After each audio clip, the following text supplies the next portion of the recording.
they also are big believers in the value of listening. But for them, listening isn't just about the listening, it's what you do after you have heard something. And so, there is a big piece of this, I think, that really comes down to taking that notion of listening and scaling it and saying, okay, what does this mean for me as a leader? How do I create systems that allow me to, yes, listen on an interpersonal level, but also how do I listen across the organization and then act upon that?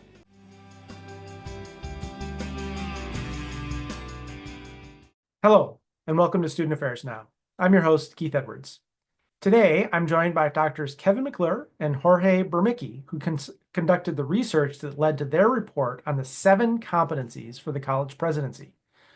I've worked with several college presidents, and these connect more than any other piece on senior leadership that I've seen. I'm excited to hear from them, how this came to be, the 7 competencies themselves, and what they have learned since they have been sharing this broadly.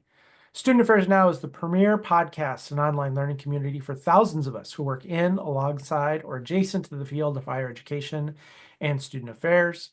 We release new episodes every week on Wednesdays. Find details about this episode or browse our archives at studentaffairsnow.com. This episode is sponsored by Evolve. Evolve helps senior leaders release fear, gain courage, and take action for transformative leadership through a personalized, cohort-based virtual learning experience. Today's episode is also sponsored by Simplicity. A true partner, Simplicity supports all aspects of student life with technology platforms that empower institutions to make data-driven decisions. As I mentioned, I'm your host, Keith Edwards. My pronouns are he, him, his. I'm a speaker, author, and coach, and I help higher ed leaders and organizations empower better tomorrows through better leadership, learning, and equity. You can find out more about me at keithedwards.com. And I'm recording this from my home in Minneapolis, Minnesota, at the intersections of the current and ancestral homelands of both the Dakota and the Ojibwe peoples. Let's get to the conversation. Kevin and Jorge, so glad to have you here. Thank you so much for this research and this report. I find it really empirical and helpful. And those things don't often go together, but sometimes they do. And I'm glad we're here to talk about this. Before we dive into the report, let's learn a little bit about each of you. Jorge, why don't you go ahead and introduce yourself? Yeah, of course. Thank you, Keith. I really appreciate it. As you mentioned, my name is Jorge Burmicky. My pronouns are he, him, his, él.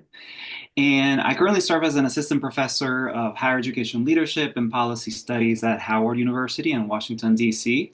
I'm particularly excited to be here today because as a former student affairs professional, who the field deeply impacted me, my trajectory, being here as a professor. So this particular audience is one that I'm very excited to be a part of. I worked in admissions and enrollment management, housing and residence life, as many of us student affairs professionals, student involvement, and diversity and community engagement. So yeah, excited to be here. Very broadly, my research for many years has focused around presidential leadership competencies.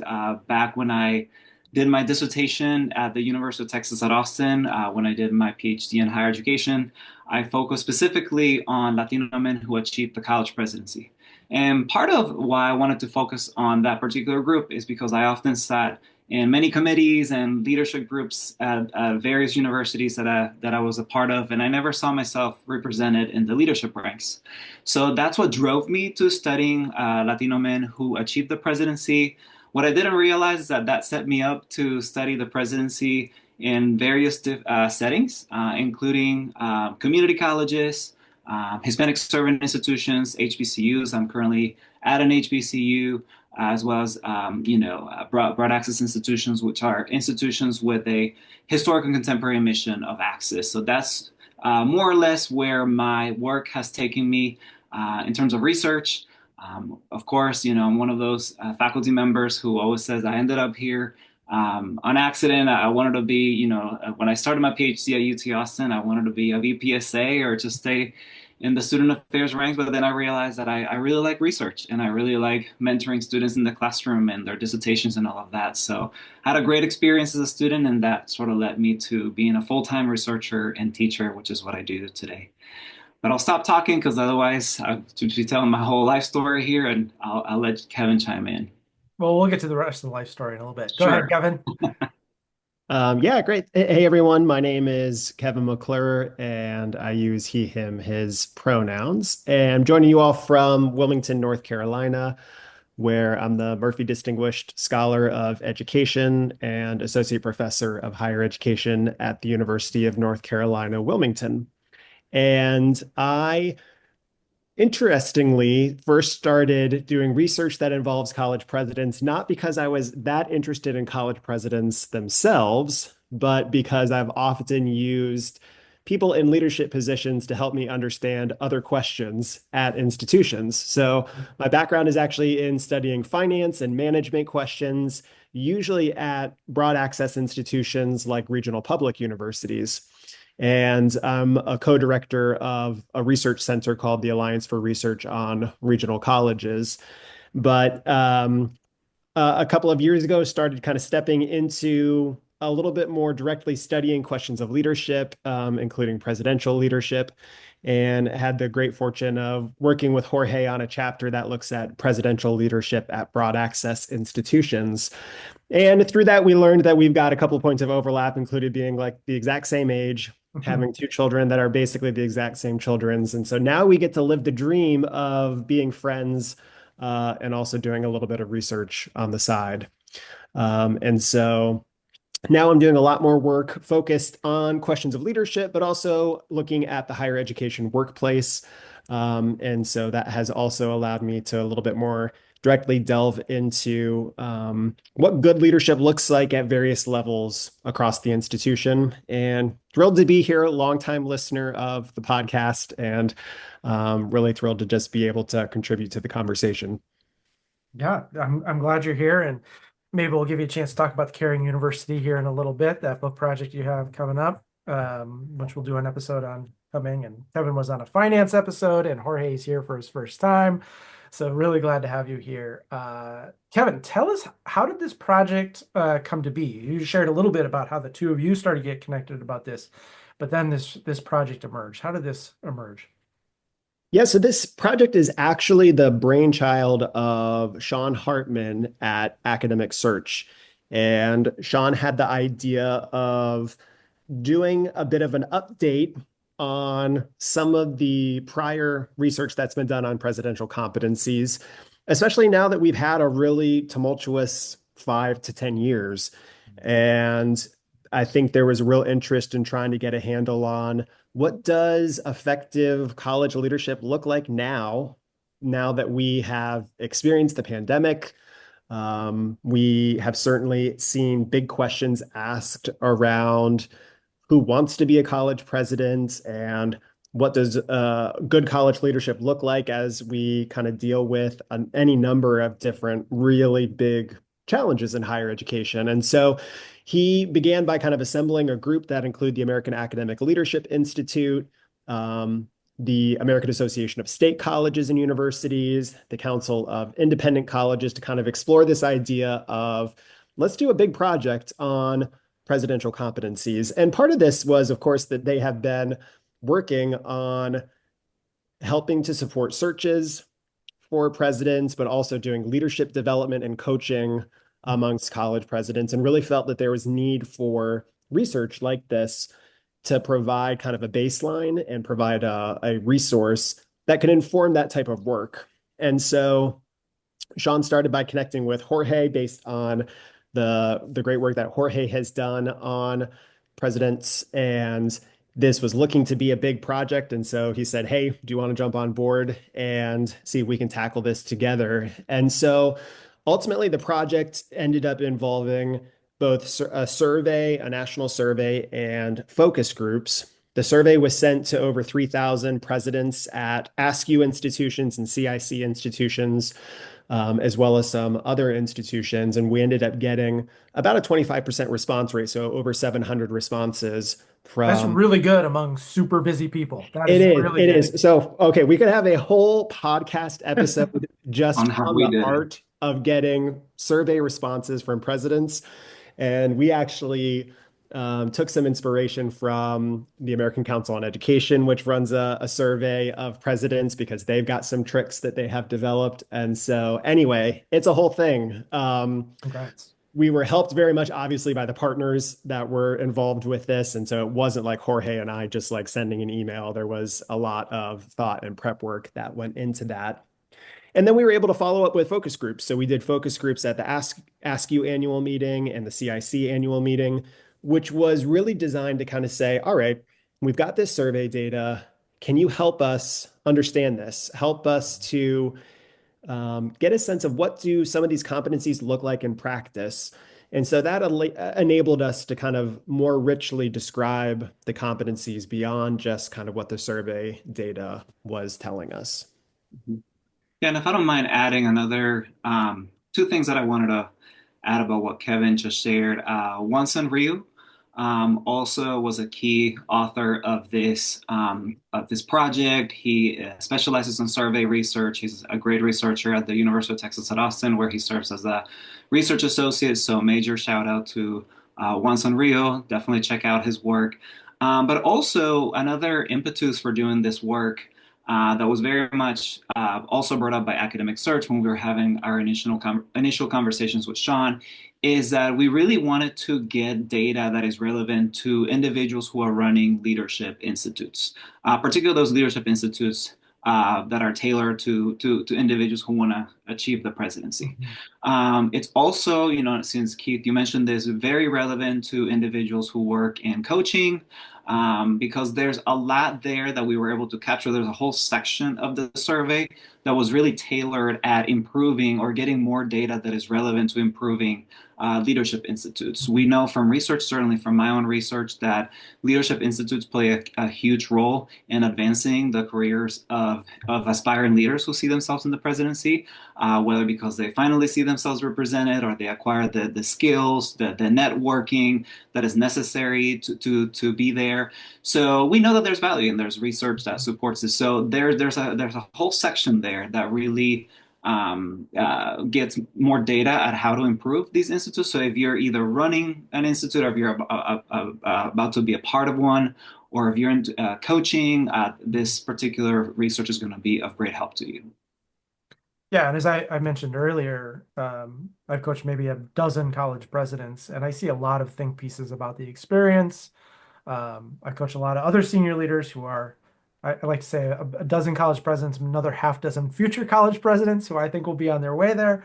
And I read a lot of these think pieces about the college presidency, and a lot of them sound interesting or sound like what it should be or sound like written for imagination. But when I talk with these folks in the day-to-day real life challenges that they're navigating, this really gets to that. And I think it probably speaks to your process of gathering a lot of data from so many different people, um, and then engaging in meaning making. So the mix of quantitative and qualitative, right? This is the data from the numbers, but then help us do the meaning making, help us understand, help us do that. And I think that provides for a much more interesting report to read. And it brings it to life. But I also think it helped make sense of some of the numbers that you were getting and bring that to life. There's a lot of humanness in this. Mm-hmm. Yeah, for sure. And that was big for us, I will say. So Jorge and I have done research with college presidents for a while now, and for us, we aren't just studying a position. These are people. These are people that we've met and people that we respect. We have a really good understanding of the challenges that they face, and so we wanted it meant a lot to us for this document itself to be able to accurately represent what it means to be in this position and for people to see that kind of their experiences and voices were recognized. As you were talking, Keith, and then I'm going to let Jorge kind of introduce some of the competencies. But I will say that there is kind of this internal debate that we have amongst not really between Jorge and I, but also amongst some of our team members in academic search. And it's interesting because obviously one impetus behind this was trying to get a handle on, in what ways has what it means to be an effective college president changed over the last couple of years. But in talking to, for example, Jay Lemons, who's president of Academic Search, he says there's a piece of this that is really about identifying core leadership dispositions and skills. Mhm. These are things that, yes, they are important now. They are maybe even more important now, but they are things that make for good leadership, I think, in lots of different places across an organization, but really make for good leadership across time. And so, although it's the case that we were trying to get a better handle on, okay, even forward thinking, what would good leadership look like, 5 or 10 years from now? There's a certain piece of this where there is a through line, I think, of just really solid leadership values and skills, regardless of kind of where you sit in the organization. Well, and Mhm. I'll extend that beyond just higher ed too. I mean, I think these would be great things if you were running a healthcare company or if you were principal of a middle school or so on and so forth. Um, Yeah. you did come up with 7 competencies, so thank you for really cooking it down, making it chunkable. That's really helpful. Jorge, why don't you kick us off with these competencies and tell us a little bit about these 7 competencies? Yeah, and I'd say, these 7 competencies come with a caveat in that, yes, we did feel like we had to kind of narrow it down to, when you're creating a report, you want to make sure that there's some key takeaways, right, that you share with the audience. But the reality is that it was an impossible task. Where these quote unquote 7 competencies come from is primarily by looking at the data and seeing what our respondents shared as top, very, very important to keep in mind. But then also when we use the survey data and we went into the focus groups, these competencies kept being brought up, not necessarily in the using the same language that we use to package them, but Mhm. more or less within the same theme. So we really do want to emphasize that by no means we're saying that if you don't have these 7 competencies, you're not equipped to be a president. We're also mentioning this by keeping in mind that this is what our respondents and focus group participants told us. Mhm. It doesn't mean that they are perfect and that they have all the knowledge. It means that that's exactly what they share with us at the time in which we collected data. So if you're thinking that something's missing, you're probably right. If you feel like these 7 don't really capture the entire college and university ecosystem, you're also probably right. But these are the ones that were very salient in both the survey and the focus group. That being said, I got to answer your question. Mhm. So those 7 were trust building, resilience, communication savvy, cabinet and team building, emotional intelligence, leading with courage, and data acumen and resource management.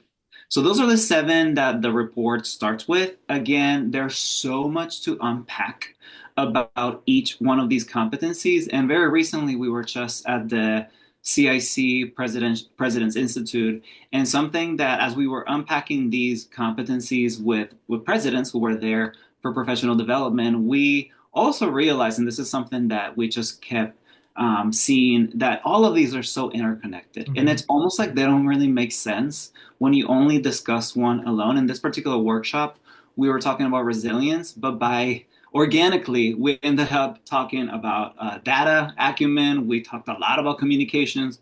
We talked a lot about trust building and emotional intelligence. And that wasn't set up. We really didn't have a bullet point on our slides to say, hey, remember to talk about emotional intelligence. It was simply organically brought up with the conversations in the Q&A that we had with presidents right then. And this was, I don't know, last week. It feels like more than that because of the snow and everything that's happened. But yeah, it was just last week.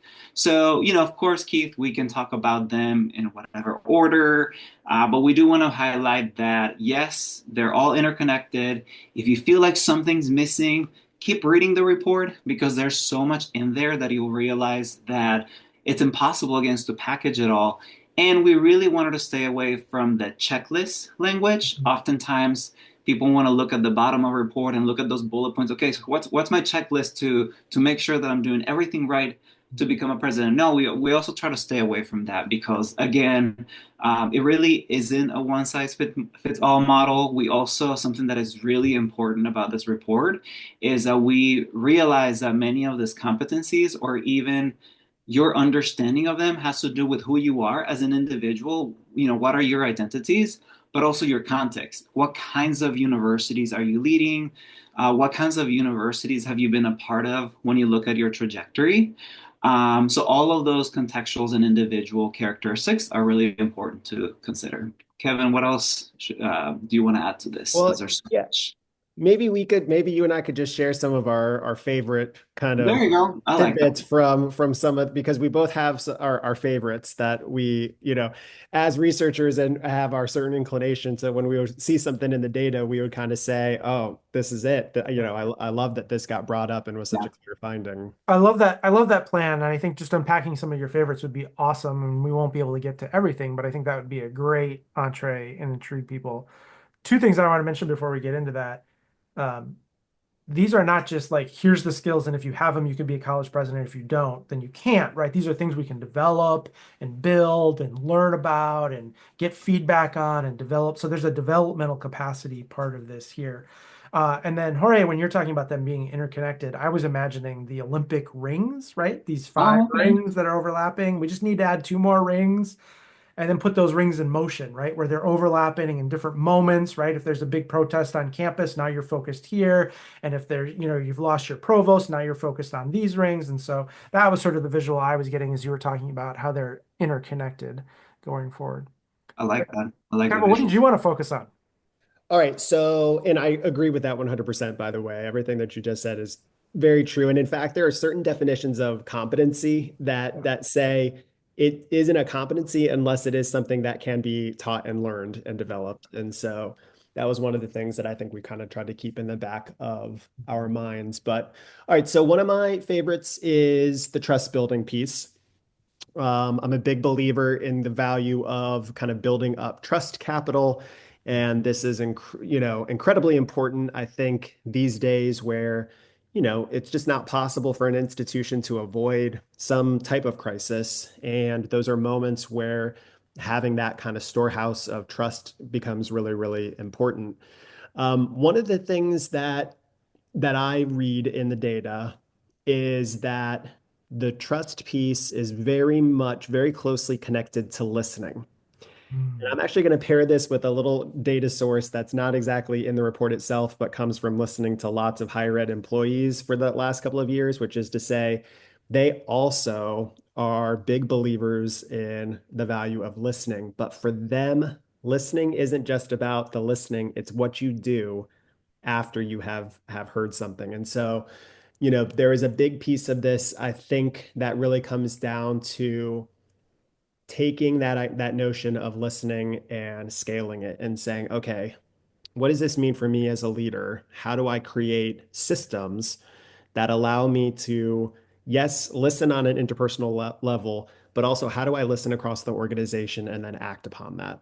So that was huge for us and for me is thinking about that trust building comes down to people feeling heard and knowing that you are going to do something with that knowledge that kind of is in their best interest.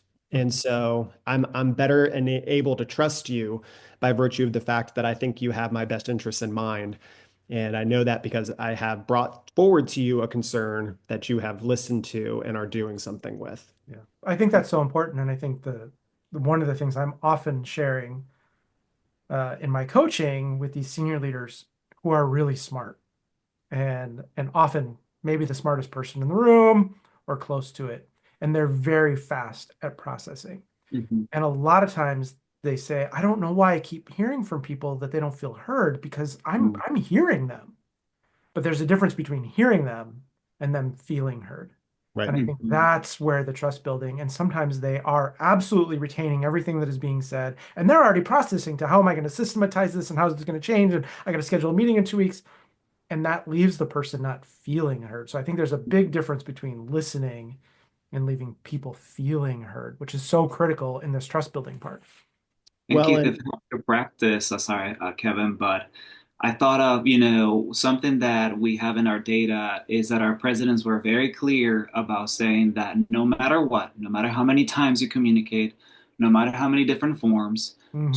you're always gonna feel like someone is not being heard or someone's being left out. Like it's essentially impossible to communicate and lead without feeling or knowing that someone didn't feel included or heard or so if it helps with even your own practice, Hmm. feel free to direct them to that piece because I think it's very comforting to know that you're not alone, we over and over we have a lot of evidence that keeps reassuring that or reinforcing that the presidency is very lonely and that it's a very isolating job. And there's even pain involved in that isolation, as our participants shared with us.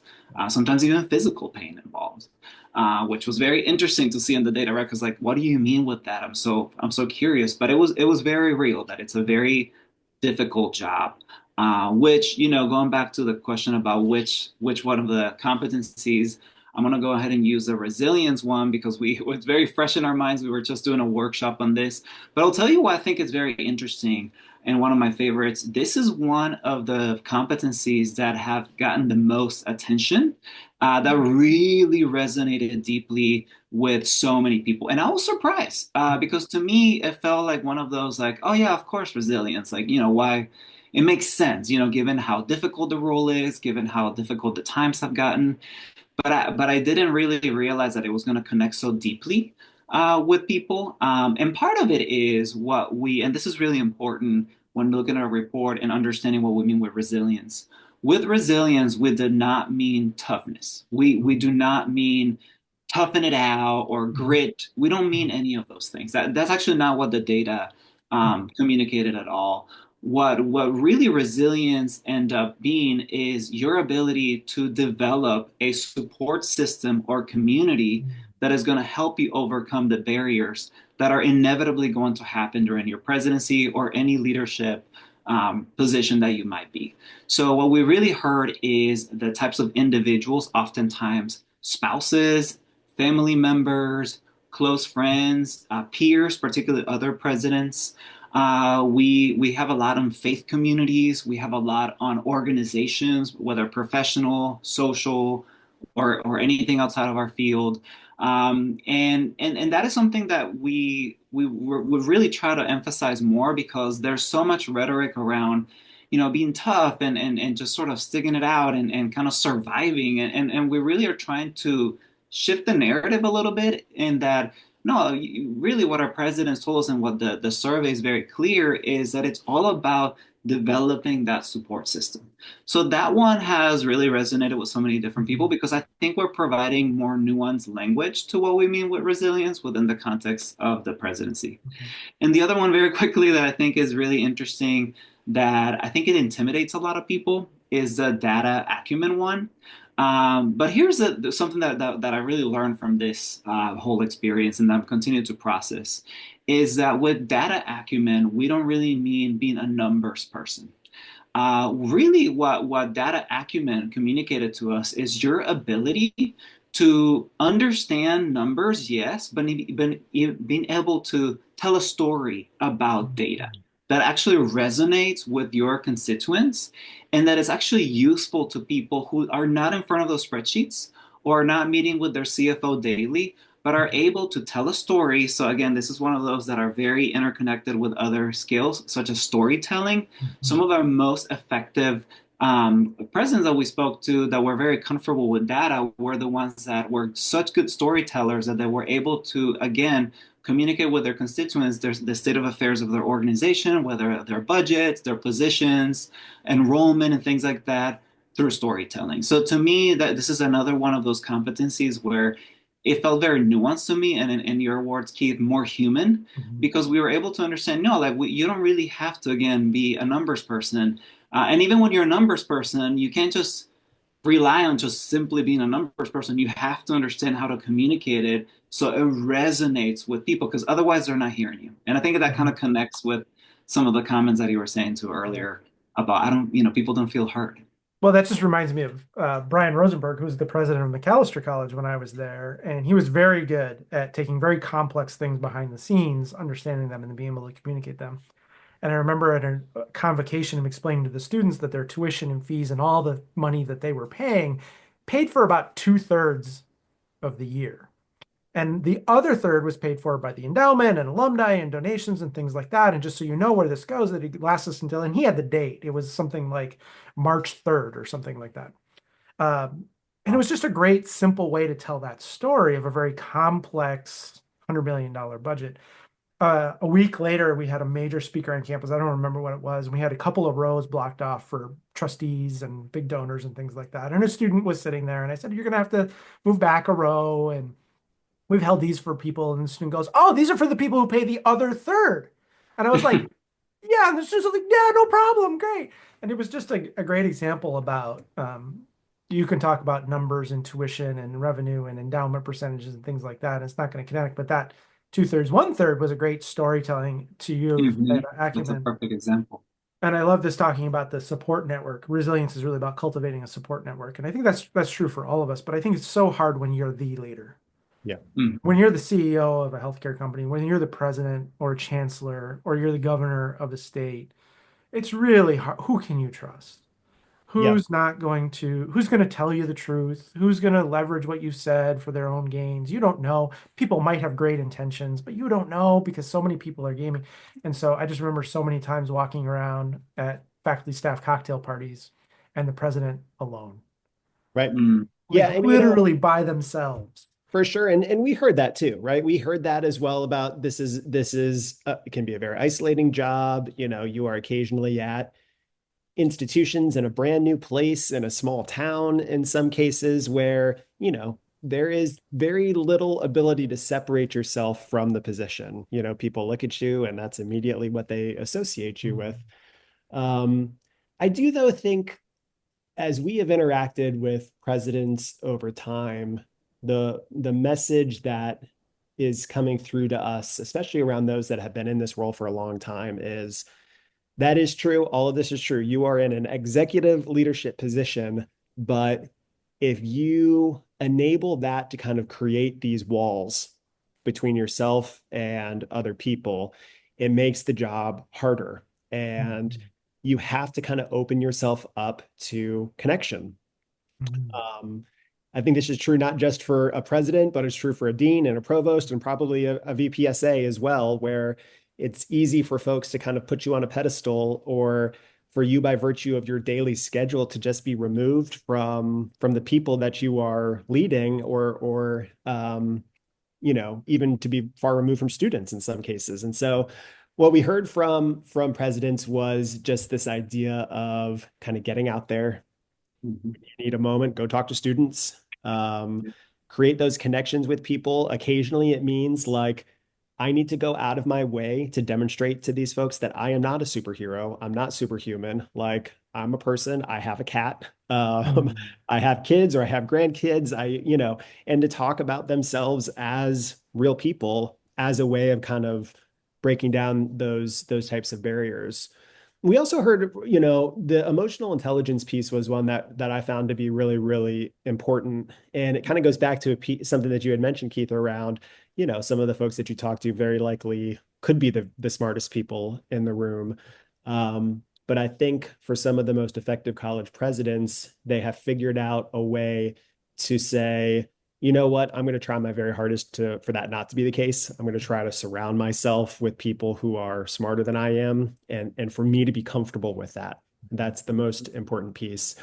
For them, leadership is less of an exercise in power, in individual power, and a little bit more in terms of, do I know myself well enough to be able to say, like, I surely cannot be an expert in all of these things. Mhm.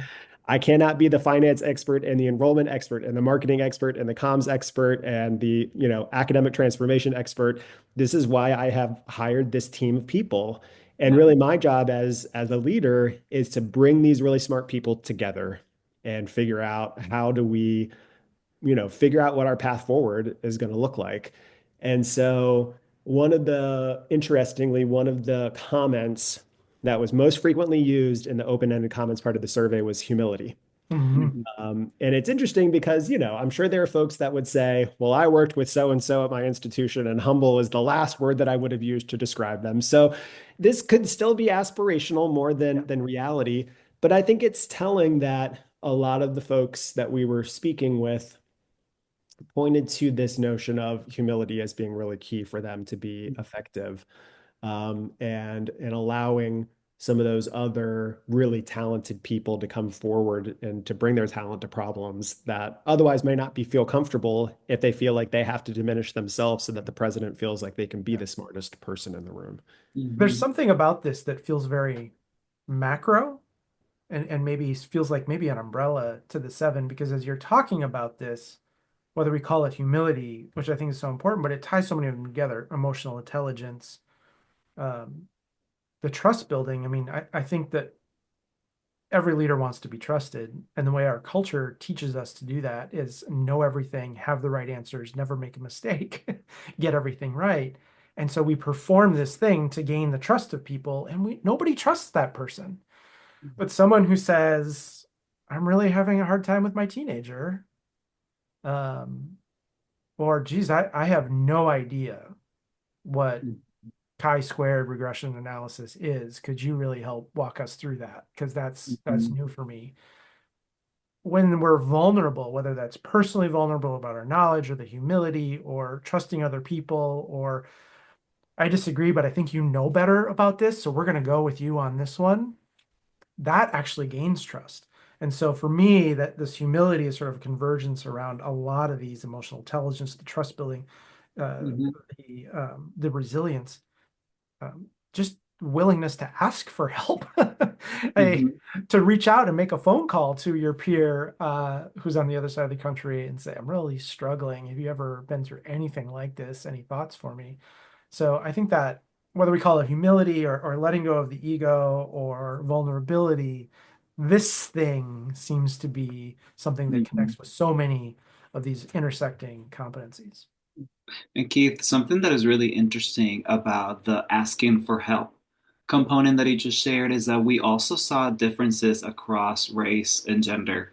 Mm, And something that we learned from our data is that presidents of color are more likely to develop help-seeking yeah. behaviors or just simply ask for help, to put it more simply. Yep. And I think part of it, and again, we haven't really done like a deep analysis of this, but we've had so many opportunities to talk about it because it comes up in conversation, just like you did right now. Mhm. And I think part of it, and this very ties a lot to my research, particularly with Latinx presidents, is that when you're more self-aware of the structural and historical barriers that are involved in positions like the college presidency, which remains overwhelmingly white and male, Mhm. according to the latest ACPS study, and so many different studies, not just them. I want to point that out, is that you're more self-aware, again, part of the emotional intelligence piece, Mhm. that you have to ask for help. And you have developed that skill because it's been required for you to get to that point.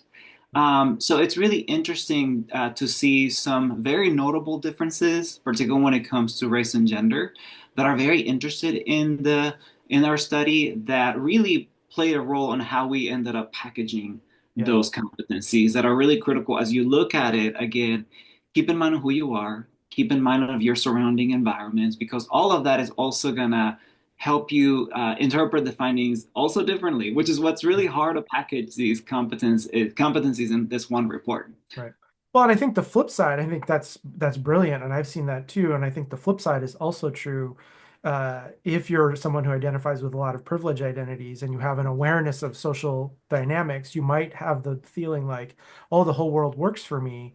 This should be easy. I shouldn't need help. I should be able to go it alone, right? And so it's sort of those power dynamics, I think, work in making help seeking a little bit more normalized, right? If the world's stacked against you, yeah, ask for some help. Like that makes total sense.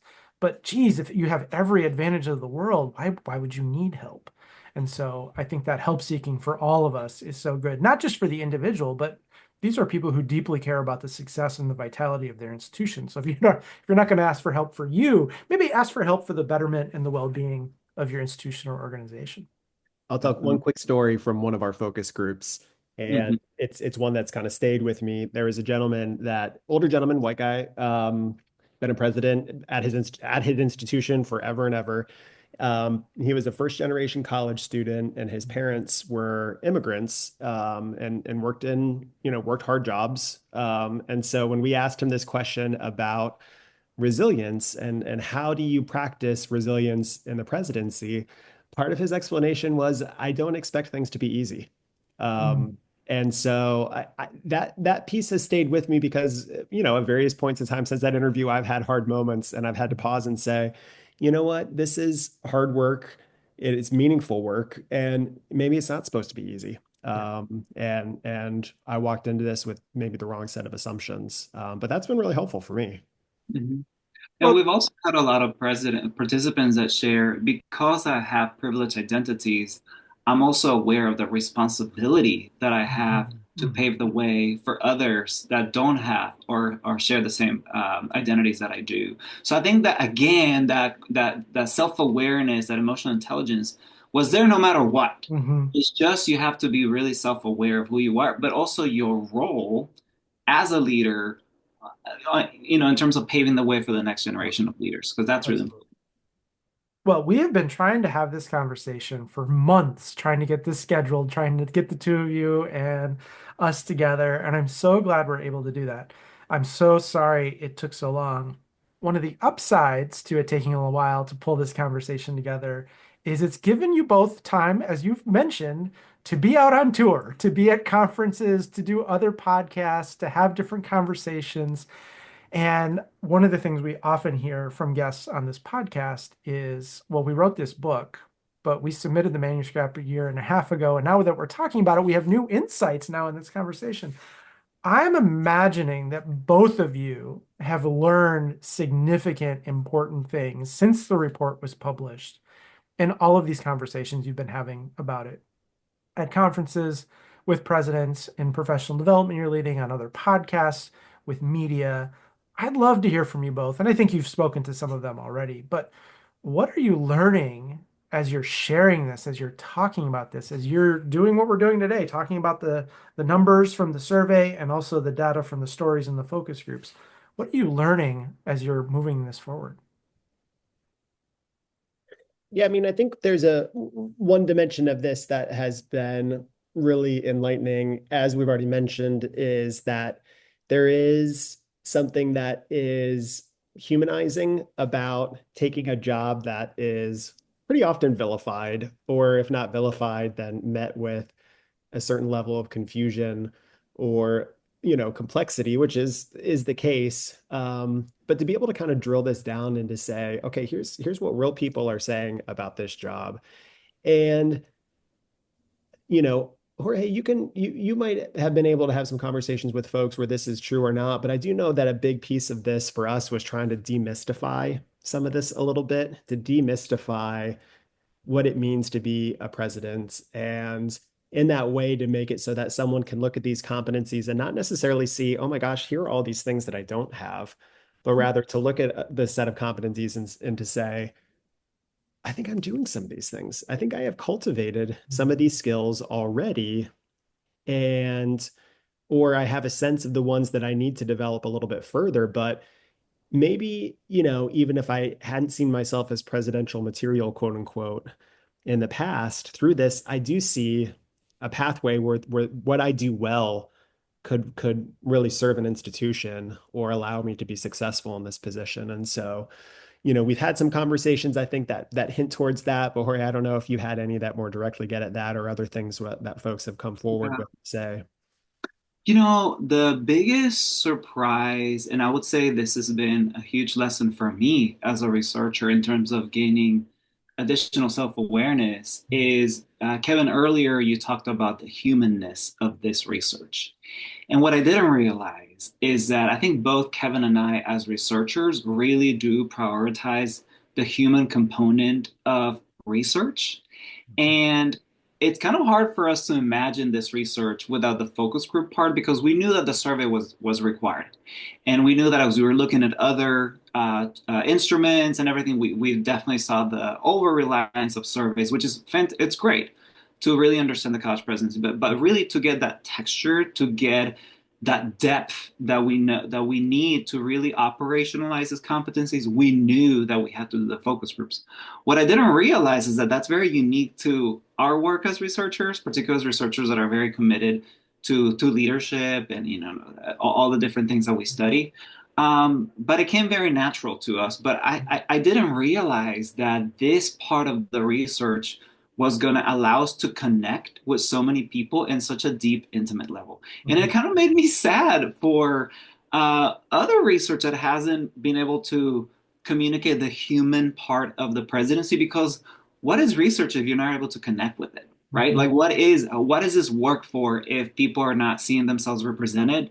I love that we have those notable differences when you disaggregate by race and gender. I think that's so important. Mhm. And part of me is, wow, why did we wait so long to do this? Mhm. Obviously, thankfully we had leaders like Sean Hartman who were able to find the resources and do this. But I so wish we would have been able to do this before, because oftentimes we talk about diversifying the college presidency, but then no wonder if we don't really have data that is speaking to people, or people are able to, like Kevin is saying, realize that I'm doing a lot of these things.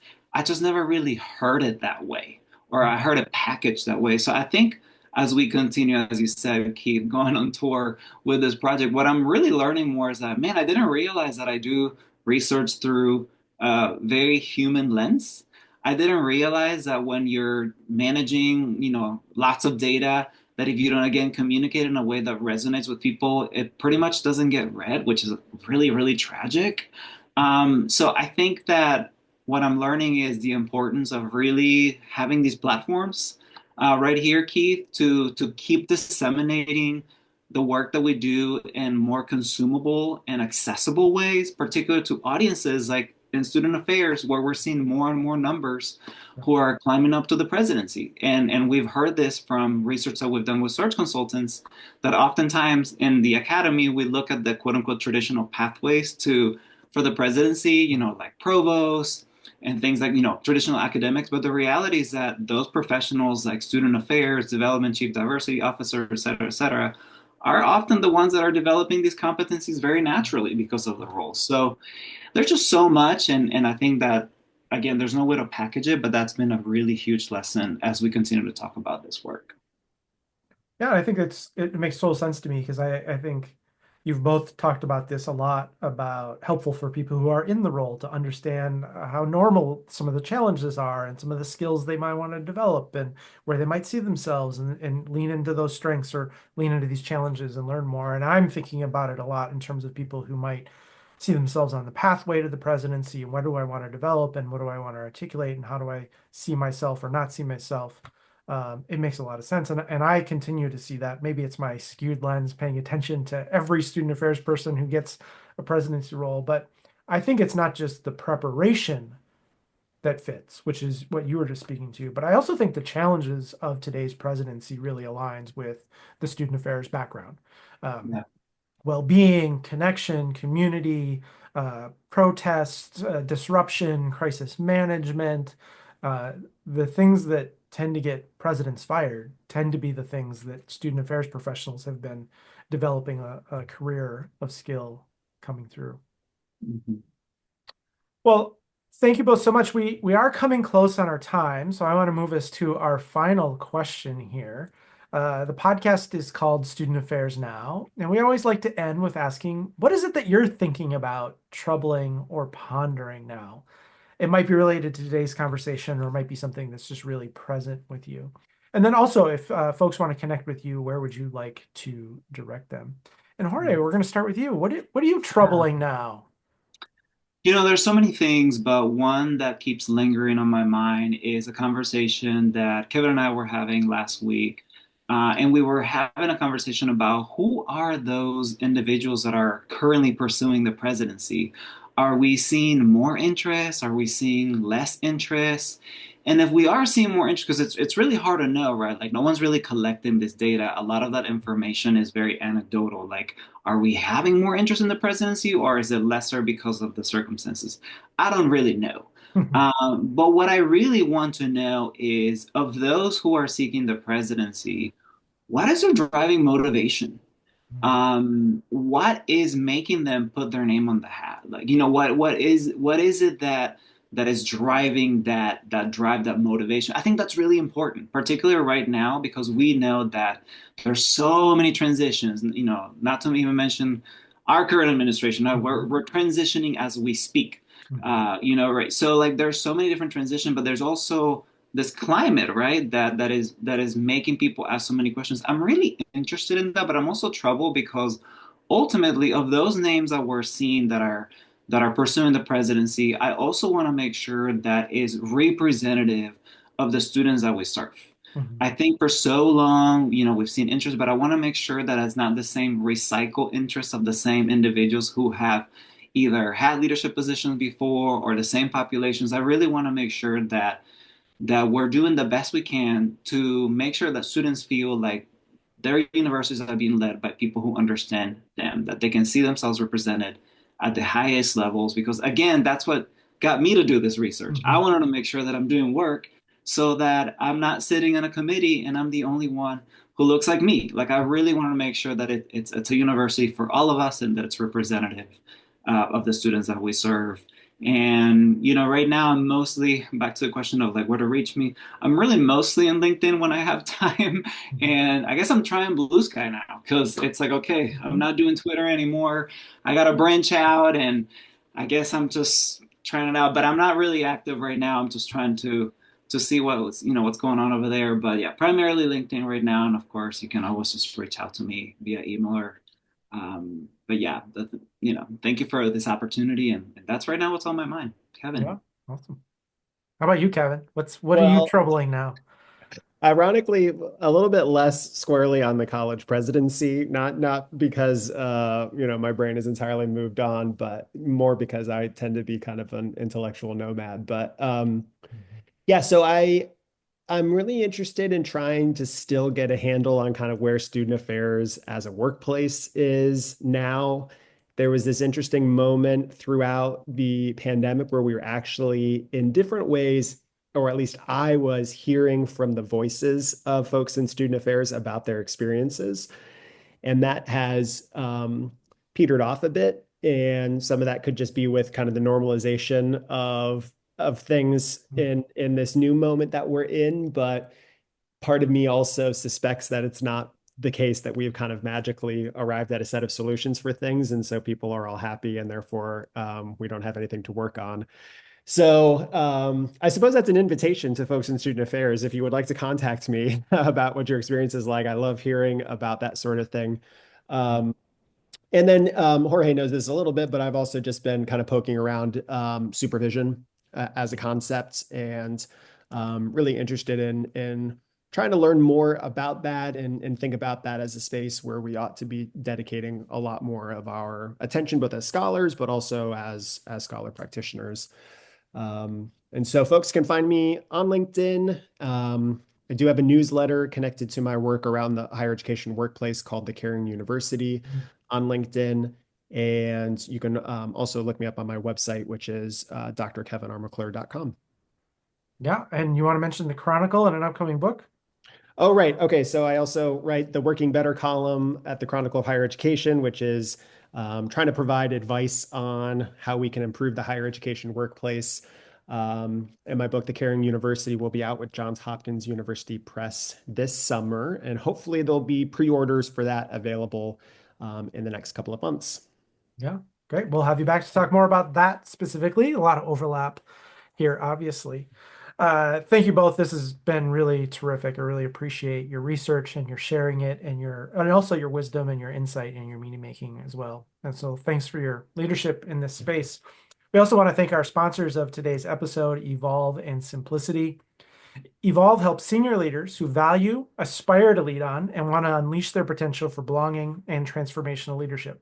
This is a program I'm proud to co-facilitate along with Doctors Brian Rao and Don Lee. We offer a personalized experience with high impact value.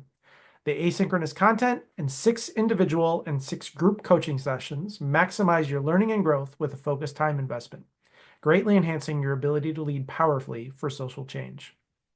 And Simplicity is the global leader in student services technology platforms with state-of-the-art technology that empowers institutions to make data-driven decisions specific to their goals. A true partner to the institution, Simplicity supports all aspects of student life, including but not limited to career services and development, student conduct and well-being, student success, and accessibility services. To learn more, visit simplicity.com or connect with them on social media. As always, a huge shout out to our producer, Nat Ambrosi, who does all the behind the scenes work to make us look and sound good. And we love the support of these important conversations from you, our community. You can help us reach even more folks by subscribing to the podcast on YouTube and to our weekly newsletter where we announce each new episode every Wednesday morning. While you're there, you can leave us a 5-star review. It really helps great conversations like this reach more folks. I'm Keith Edwards. Thanks again to our fabulous guests today and to everyone who's watching and listening. Make it a great week. Thanks all.